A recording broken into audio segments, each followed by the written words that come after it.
आज मुख्तलिफ पब्लिसिटी के टूल्स मौजूद हैं जो निज़ाम शैतान को फैला रहे हैं। उसमें मीडिया ले लें, सोशल मीडिया ले लें, इंस्टाग्राम ले लें, टिकटॉक ले लें, फेसबुक ले लें, जगह जगह बेहयाई को फैलाया जा रहा है। लेकिन आपके ज़माने में एक टूल अबा अब्दुल्लाह हुसैन ने आपको दिया है, वो है मिंबर इमाम हुसैन अलैहिस्सलातो वस्सलाम, जो जवानों को बताता है कि सही क्या है और गलत क्या है। सलवात पढ़े मोहम्मद वाले।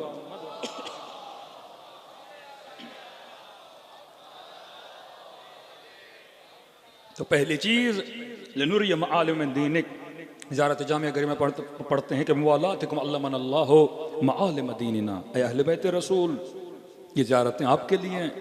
अल्लामनल्लाह, अल्लाह ने हमें सिखाया, बेमुवालातिकुम, आपकी विलायत के ज़रिए से, कि मालिम दीन क्या है। विलायत अहले बैत हमें बताती है कि दीन शनासी क्या है। इस लफ्ज़ कुबह को समझें, कुबह गुनाह। कई चीजें 50 साल पहले बुरी थी, आज बुरी नहीं है। आज बुरी क्यों नहीं लगती? क्योंकि आहिस्ता आहिस्ता उस गुनाह का कभी जो होना था वो खत्म होता गया। आप देखते हैं कि वालदा बड़े हिजाब में, बेटी का हिजाब नहीं है, क्योंकि वालदा जिस जनरेशन से ताल्लुक रखती है उस जनरेशन में हिजाब की बड़ी वैल्यू थी। बेटी क्योंकि 20s में पैदा हुई है, इस जनरेशन में क्योंकि हिजाब की वैल्यू नहीं है, उस स्कूल में इस चीज़ की वैल्यू को बताया नहीं जाता, टीवी और मीडिया पे इस चीज़ को आम कर दिया गया, लिहाजा ये बेहिजाब है। तो जनरेशन टू जनरेशन इंसान की तरबियत पे इफेक्ट डालती है। 20 साल पहले, 40 साल पहले जो चीज़ बुरी थी आज बुरी नहीं लगती। मैं अक्सर मजाल से मिसाल दे चुका हूँ कि आज से 40 साल पहले अगर कोई बंदा फटी हुई पैंट पहनता तो लोग कहते हैं यहाँ फ़कीर है, यहाँ सीने के लिए इसके पास, बेचारे के पास पैसे नहीं है। हाँ? अगर पहन के रोड पे निकलता तो 4 लोग उसको चमनियाँ अठन्नियाँ देते कि जनाब अच्छे कपड़े जाके ले लो। लेकिन आज अमीर होगा, मालदार होगा, फटी हुई जींसें, फटे हुए कपड़े पहनेगा, माशरे में कोई उस पर एतराज नहीं करेगा, क्योंकि पहले कभी था, अभी हसन बन चुका। पहले बुरा था, अब इस बुराई को क्या बना दिया गया? अच्छा बना दिया गया। ये फैशन डिजाइनिंग के जरिए से, ये कपड़े मार्केट में ऐसे लाके माशरे में किसको फैला। अब किसकी जिम्मेदारी है? ये बाप की जिम्मेदारी है, ये माँ की जिम्मेदारी है कि फ्रॉम द 7 years, जब बच्ची 7 साल की ऐसे सिखाया जाए, बेटा हया क्या है, बेटा गैरत क्या है।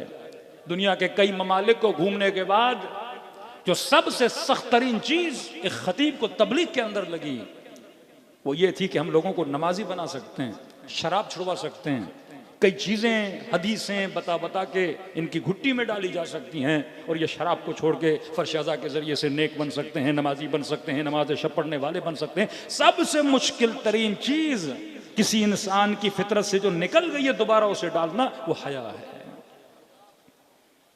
जब कोई हया का टीका बन जाए, कोई हया की टेबलेट बन जाए कि ये डेली खाए से हया मिले।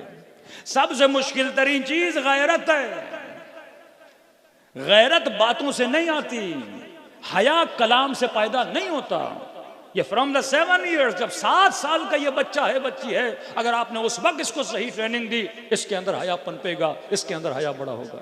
क्योंकि हया बाय टाइम डेवलप होता है, ये नहीं होता कि लफ्जों के जरिए से इंसान के अंदर हया आ जाए। तो मासूम फरमाते हैं, मैं मबूस किया, मैं इसलिए निकल रहा हूँ, लनुरिय मालिम मिन दीनिक। दूसरी चीज, वनुज़हिरल इस्लाह फी बिलादिक, बिलाद मुस्लिमीन से इस्लाह खत्म हो चुकी है, लोगों का वो जज्बा खत्म हो चुका है। अगर कोई गुनाह कर रहा है उसे बताएं कि गुनाह कर रहे हो।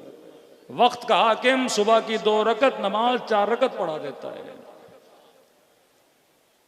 लोग एतराज करते हैं, जनाब आपने 2 को 4 कर दिया। कहते हैं आपको तो खुश होना चाहिए, मैंने कम नहीं किया है, मैंने तुम्हें ज्यादा पढ़ा है, तुम्हें सवाब ज्यादा होगा। कि मुआशरे में इस्लाह की बजाय कि लोगों के अंदर ये जुर्रत खत्म हो जाए। तीसरी चीज, वयअमलुल मज़लूमून मिन इबादिक, मजलूम परवरी खत्म हो गए। मौला फरमाते मैं इसलिए निकला हूं ताकि मजलूमों की मदद की जाए। मैं इसलिए ऐलान क़ियाम कर रहा हूं ताकि जिन पे जुल्म होता है उन पे जुल्म ना हो। कितना जुल्म हुआ जनाब हानी इब्न उरवा पे, कितना जुल्म किया जिंदानों में।